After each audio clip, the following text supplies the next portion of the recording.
प्रातः काल का समय था। गुरुकुल में हर दिन की भांति गुरुजी अपने शिष्यों को शिक्षा दे रहे थे। आज का विषय था आत्मा। आत्मा के बारे में बताते हुए गुरुजी ने गीता का ये श्लोक बोला, नैन छिदन्ति शस्त्राणि नैन दहति पावकः न चैन क्लेदयन्त्यापो न शोषयति मारुतः। अर्थात आत्मा को न शस्त्र छेद सकते हैं, न अग्नि जला सकती है, न जल उसे गला सकता है और न हवा उसे सुखा सकती है। इस आत्मा का कभी भी विनाश नहीं हो सकता है, यह अविनाशी है। ये सुनकर एक शिष्य को जिज्ञासा हुई। वह बोला, किंतु गुरुवर यह कैसे संभव है? यदि आत्मा का अस्तित्व है, वो अविनाशी है, तो भला वो इस नाशवान शरीर में कैसे वास करती है और वो हमें दिखाई क्यों नहीं देती?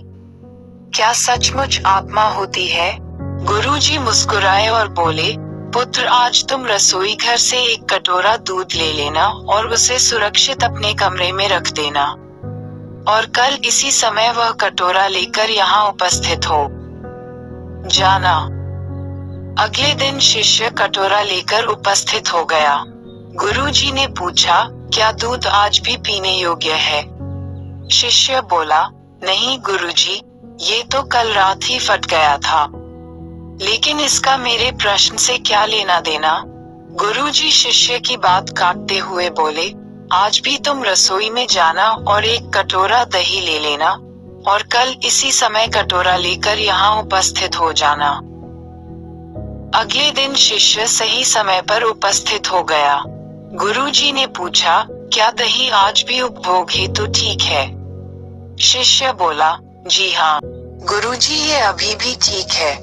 अच्छा ठीक है, कल तुम फिर इसे लेकर यहाँ आना, गुरुजी ने आदेश दिया। अगले दिन जब गुरुजी ने शिष्य से दही के बारे में पूछा तो उसने बताया कि दही में खटास आ चुकी थी और वह कुछ खराब लग रही है। इस पर गुरुजी ने कटोरा एक तरफ रखते हुए कहा, कोई बात नहीं, आज तुम रसोई से एक कटोरा घी लेकर जाना और उसे तब लेकर आना जब वो खराब हो जाए। दिन बीतते गए पर घी खराब नहीं हुआ और शिष्य रोज खाली हाथ ही गुरु के समक्ष उपस्थित होता रहा। फिर एक दिन शिष्य से रहा नहीं गया और उसने पूछ ही लिए, गुरुवर, मैंने बहुत दिनों पहले आपसे प्रश्न किया था कि यदि आत्मा का अस्तित्व है, वो अविनाशी है, तो भला वो इस नाशवान शरीर में कैसे वास करती है और वह हमें दिखाई क्यों नहीं देती? क्या सचमुच आत्मा होती है? पर उसका उत्तर देने की बजाय आपने मुझे दूध, दही, घी में उलझा दिया। क्या आपके पास इसका कोई उत्तर नहीं है? इस बार गुरुजी गंभीर होते हुए बोले, वत्स, मैं ये सब तुम्हारे प्रश्न का उत्तर देने के लिए ही तो कर रहा था। देखो, दूध, दही और घी सब दूध का ही हिस्सा है, लेकिन दूध एक दिन में खराब हो जाता है, दही 2-3 दिनों में, लेकिन शुद्ध घी कभी खराब नहीं होता। इसी प्रकार आत्मा इस नाशवान शरीर में होते हुए भी ऐसी है कि उसे कभी नष्ट नहीं किया जा सकता। ठीक है गुरुजी, मान लिया कि आत्मा अविनाशी है, लेकिन हमें घी तो दिखाई देता है पर आत्मा नहीं दिखती। शिष्य, गुरुजी बोले, घी अपने आप ही तो नहीं दिखता ना। पहले दूध में जामन डालकर दही में बदलना पड़ता है, फिर दही को मथ कर उसे मक्खन में बदला जाता है, फिर कहीं जाकर जब मक्खन को सही तापमान पर घंटों पिघलाया जाता है तब जाकर घी बनता है।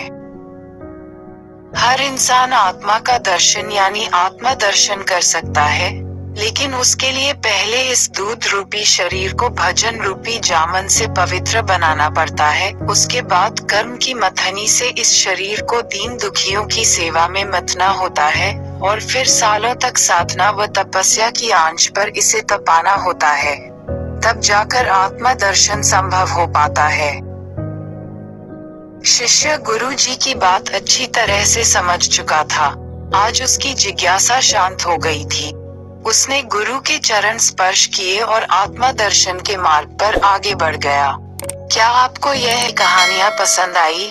अगर हाँ, तो अपने दोस्तों और फैमिली के साथ जरूर शेयर करें।